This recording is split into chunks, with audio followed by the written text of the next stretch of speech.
I have a lot of people asking me, what's an alternative to Lightroom? And this product, Luminar Neo, crops up so much. So I thought it's about time I checked it out. And in this video, I'm going to do that and I'm going to tell you exactly what I think of it. Morning, everybody. Fantastic to see you all again. Okay, so Luminar Neo reached out to me and said, do you want to check out my software? And I know that a lot of you use Luminar Neo and a lot of people have asked about it. So I had a quick look at it and I thought, actually, it's pretty good. It's improved from what it was 2 years ago. I remember looking at it then and thinking, not sure about it. So I then took a deep dive into it. The one thing I said to Skylar, who owns Luminar Neo, is I've got to be honest. If I'm going to do this, you've got to let me be honest. And they said, yeah, say whatever you want. Spoiler alert, it's pretty good. But there's some things that are better than other things. And there are also some people I think will get more out of it than other people. And I'm going to let you know who they are and what those things are in this video. Okay, so let's just first, before I jump into the software, just talk about editing and what you're trying to do with editing. Basically, what you've got is a raw image. So this is just the data that you've taken and there's been no edit applied to it. Well, there actually has been an edit because you've probably done it with a preset in your camera, whether you know it or not.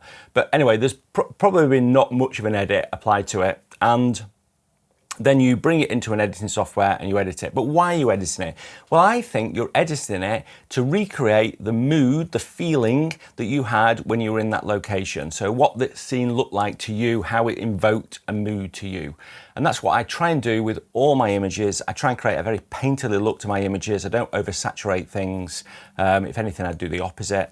And I feel like I've now got a little bit of a style, and I do that in Lightroom, and it's taken years and years and years to do. So moving to a new editing software is quite daunting, if I'm honest.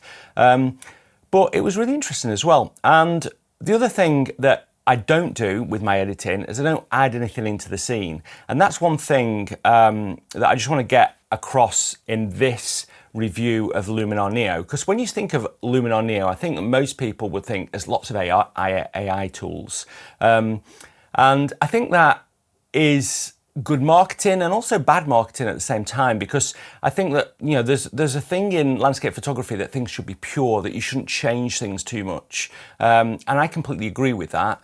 However, I think if there's tools there that allow you to enhance your image quicker, then that's a good thing. And I want to get into those tools in here because I think there's some really exciting tools in Luminar Neo.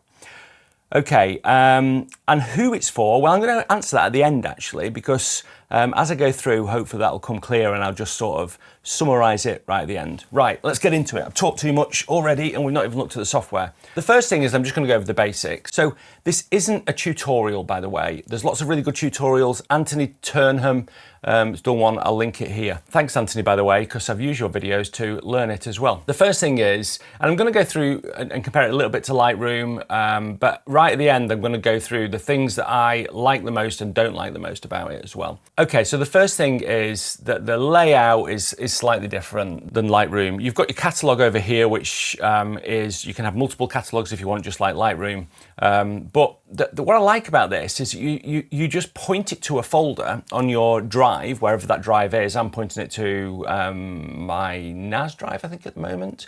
And you can just say, bring in all the images from that folder. The good thing is, if say you had a 2023 folder and then you added another folder into that, it would just bring those images into here. You don't have to import them into here. They just show those folders here, which I really like that. I think that's really good. You can create albums. So I've got an album here of woodlands that I've just set up. You can do things like favorites, but it's pretty basic. You know, the cataloging part of Luminar is fairly basic, if I'm honest. But it does the things that you probably want to do. Pick the photos that you like the most, catalog them in folders, and have albums. Albums being just collections of photos. So a photo could actually exist in multiple albums. So it's a bit, yeah, it's pretty good, that, I think. But it's basic. It's not as powerful as Lightroom. In terms of the editing, and that's what I want to get into the most. So the editing allows you to do lots of things. And as I said, there's these AI tools and there's the non-AI tools. I think some of the AI tools are pretty good. And AI is this really marketing thing, isn't it? Because AI, you imply machine learning. And I'm not 100% sure whether all these actually are using machine learning, but they're clever. And I suppose an AI tool is what we call a clever tool. And there's some good ones, some that I've not used as well, like portrait ones. And this is more a review from a landscape photographer, not from a portrait photographer or a street photographer who might use some of the tools differently than me. So the interface in terms of editing is quite different. And that took me a bit of getting used to, if I'm honest. Things are fast though. I mean, I've got an M1 Mac Studio that's pretty, I think it's an M1 Ultra, so it's a pretty fast computer. But yeah, I'd say it's as quick as Lightroom. The only thing is that if you go into an image, it just takes a little bit just to pop in like that. But then when it's done that, you know, it's pretty quick. You know, zoom in's good, editing's good. Yeah, super quick. So you've got the editing tools on your right-hand side here. And the thing that took me a little bit of getting used to was that when you apply an edit, so if I just go to the develop raw here, and I'm going to come back to this develop raw, and I go and say, okay, I want to increase exposure, maybe I want to increase the shadows, and I'm going to maybe just reduce this what's called smart contrast.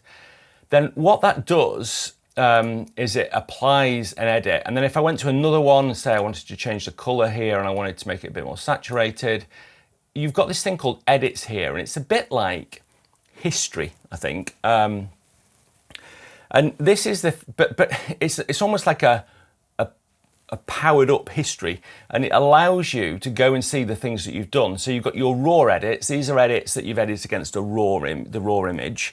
And then these are the edits that you've got on top of it. So I've got color, and the more you do, the more you get stacked on top of each other. And you can do multiple color edits as well.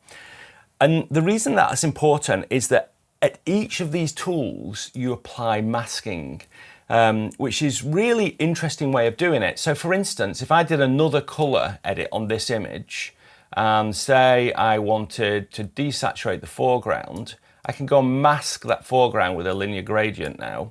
And that now is a color edit on this foreground. So it's another edit that's just desaturated that foreground, if you see what I've done there. Whereas this one here is the whole image. So you can create different color edits on it.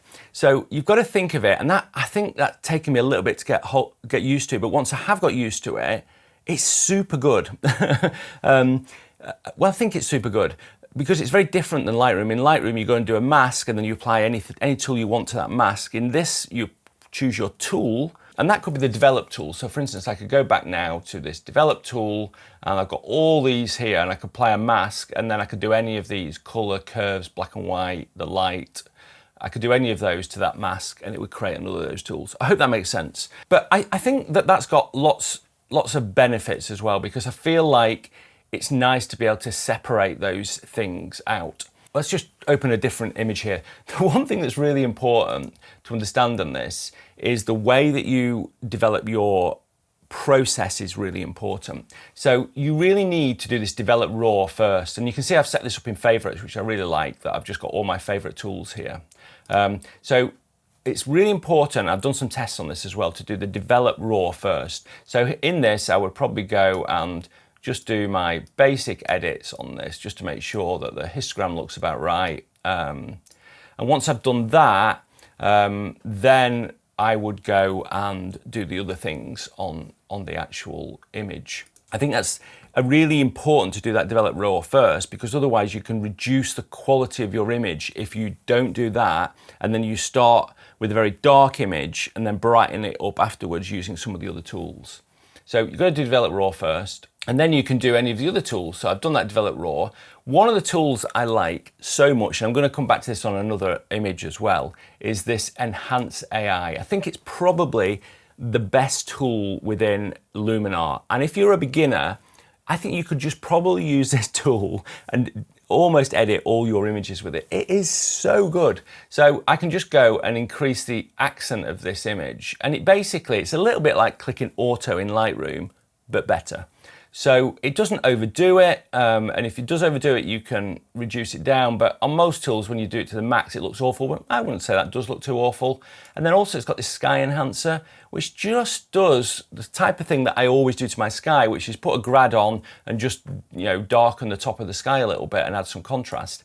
It's super easy to do without having to just go through all those tools. And, you know, already I've created a pretty good edit of that. Yeah, and I can look here, I can see the before and after just by moving this over, which I really like as well. And I've got a really good tool. Now you can go back to that afterwards, and I can go back to that Enhance AI, or I can go back to the Develop Raw. One of the things I'm not 100% sure about is if I go back to the Develop Raw, it doesn't show me any of the things I've applied after that. And that's quite frustrating. I'd like to be able to go back to that Develop Raw and see those other edits that have been applied to it whilst I'm messing with that Develop Raw. I think the reason that the developers haven't done that is it's probably quite a big load on the computer to be able to process that. But that would be nice. So, you know, if I wanted to darken it, I'd like to see all the other edits that I'd seen before. But it's not a huge thing, but it would be a nice thing to have. Now, Luminar have said to me that they are releasing lots of new versions all the time, and I have seen, even in the time that I've been playing with this over the last few months, I've seen a few releases come out as well. You've then got the things like arrays. There's some cool things in the arrays, like remove power lines, which I've seen demos of, which look fantastic. Remove dust spots is incredible. There's a big dust spot up there, and there's one there, and there's a few more. You click remove dust spots, and I've done this on so many photos, and it does a really, really good job of it. So you can see now that those dust spots have been removed. And again, you know, that edit, yeah, it's done a pretty good job of that. That edit goes into there. Now, if I want to go into this image and do some other things, so say I wanted to add a more developing on the top, again, I can go into the masking here, and I can click radial gradient and do that. You can also, with this, do something called Mask AI. And what Mask AI does is it tries to look for things in the image and offer you them as masks. I think this is a tool that could be good, but it's not quite there yet. So, for instance, sky, it does a reasonable job of, but occasionally like that, it's not got it quite right. Flora, I think it said all the trees, which is pretty good. Water, it's done a reasonably good job of that, but you know, there's bits in the middle that have been missed. So, and the natural ground, I suspect, is this bit at the front. So you can see it's done a reasonable job of those. And I found in a lot of the things, this Mask AI, it's pretty good at the sky, but the other things, it's a bit hit and miss. Maybe with people, it's much better.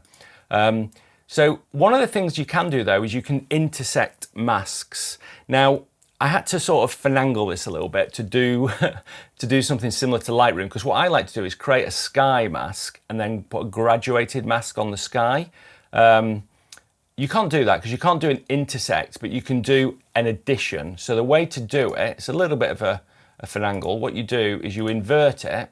So I've now got that mask at the bottom, and then I can go back to the masks and the linear gradient. And then what I can do in the linear gradient is I can just do one like that, and then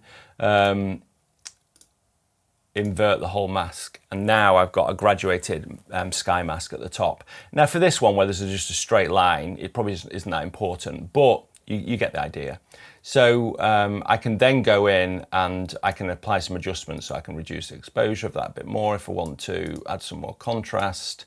You know, it's got a good curves tool, it's got, you know, good core tools. I can maybe warm it up a little bit, add a bit more saturation to the sky, a bit more vibrance, a little less saturation, maybe just make it a little bit more pink. It's pretty good in terms of the masking, but it's not, the AI stuff's not quite there, I would say. Let's just look at a few other things that it does. So it's got some extensions on it, which I really like. So we've got HDR Merge, we've got a focus stack, and we've got a Panorama Stitching. I've tried all of these, and they're all pretty good. I'm going to show you them quickly. So here I've got like a really big HDR of a shot in Madeira. If I just go and drop those in HDR Merge, and then click merge, basically what it does is it just creates a HDR image of that. So it creates a TIFF image, and you can see it's applied some edits to that. I'd sort of, one of the things that I like within Lightroom is that you've got that ability not to apply edits, and I'm pretty sure you can't do that in here.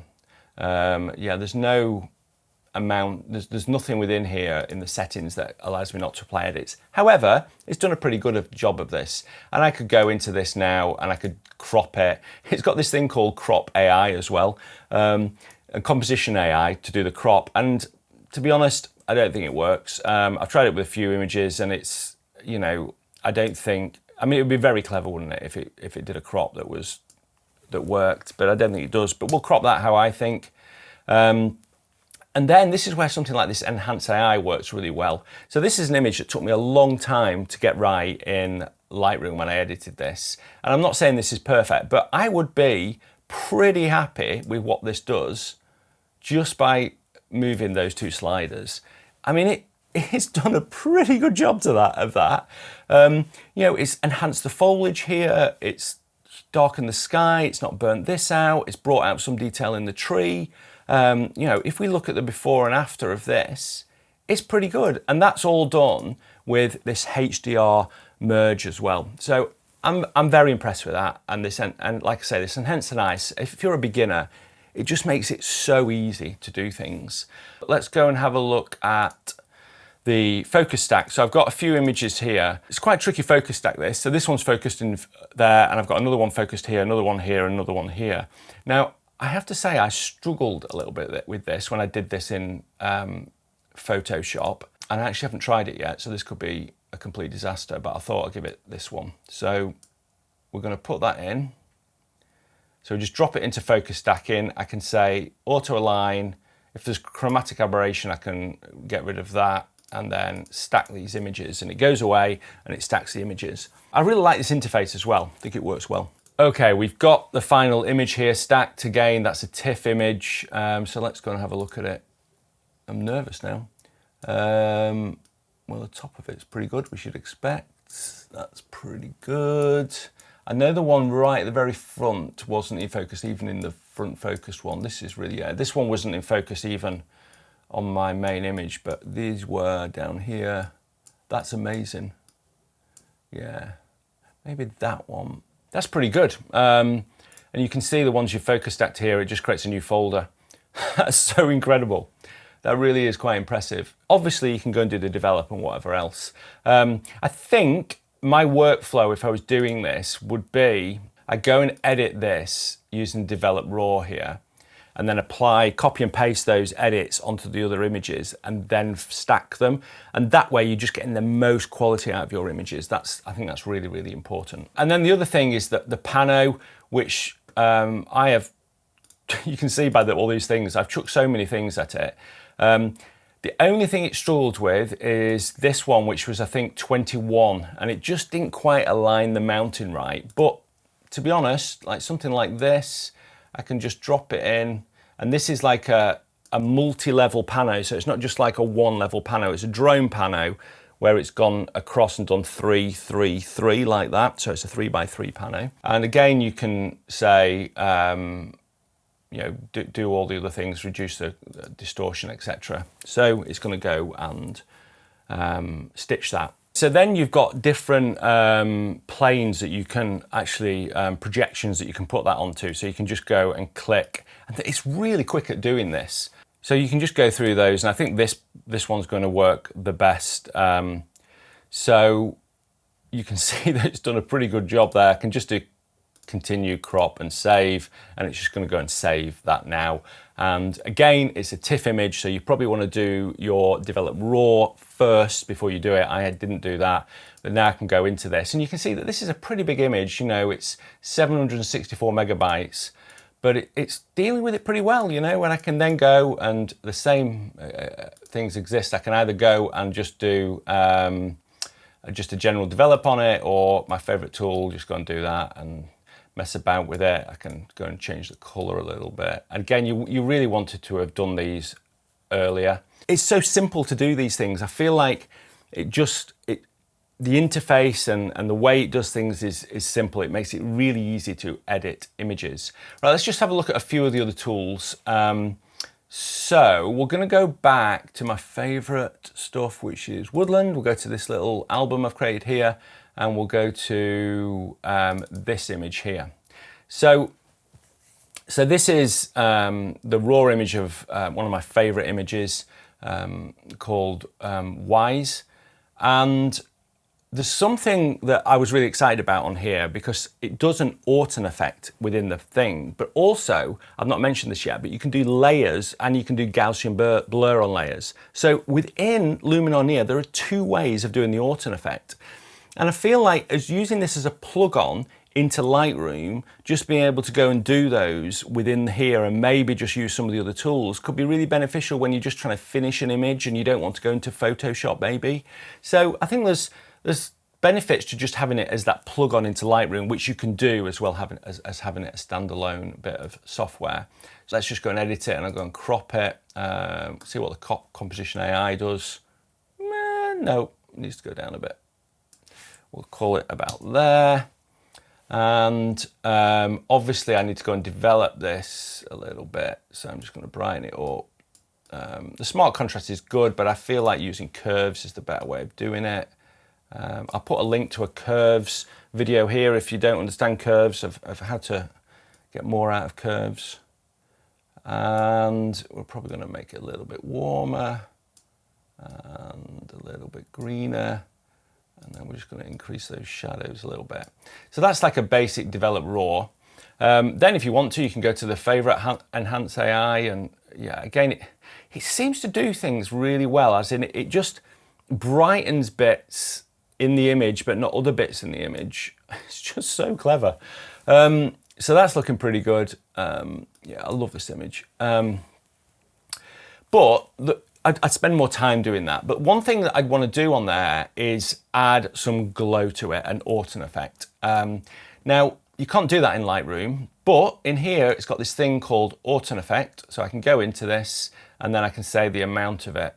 And basically, it's just a little bit of glow, but you can also change the settings of it. So I can make it warmer, and it's almost like just a softness to the image, and I can make it brighter and make it even softer if I want to, and then just say the amount. And that might be a little bit too much, but it does a pretty good job of that. I think it's pretty good, that. Or if you want, so that was before, that's after, just creates a nice softness to it. It's probably a little bit too much, that I'd say. Or you can actually, so we just go into the edit, and I can just, we'll just reset that tool and delete it. Or you can add another layer, so I can just duplicate this layer here, and on this top layer I can just add a blur. So I can go here and click Gaussian blur, and then just add an amount of Gaussian blur. And you can also add masking on this as well really easily. But what I can now do is on that layer, I can do the same sort of things that I can do. So this is getting a little bit more advanced, but I can do the same sort of things I can do in Photoshop. So I can go and overlay, screen, lighten, soft light is probably a good one. Now, obviously that's way too much. You don't want 100% opacity, but now I can go and apply the opacity of that tool. So it gives me quite a lot of power to do that Orton effect myself manually, or with that quick tool I can just go and switch it on, and I like that. I think that's really good. Just being able to have those tools just at your fingertips is just fantastic. There's also really good color tools in here. I'm not going to go to them in details, but we've got toning. You can tone highlights and shadows, which is good. The color tools allow you to do all the HSL. But the HSL you can do and mask it as well. And I know Lightroom's just brought that in, but it's already in here. It's really good. And it's just really powerful and simple to be able to edit your photos. And I've got to admit, I was a bit blown away by it, really. Now, I know that, because I asked them yesterday, have they got any offers and what's the pricing structure of this? Because obviously that's something that's really important. I know at the moment there's a really good Black Friday offer in. I'll put a link in the description below. And I think it's something like in the UK, £99 for 2 years.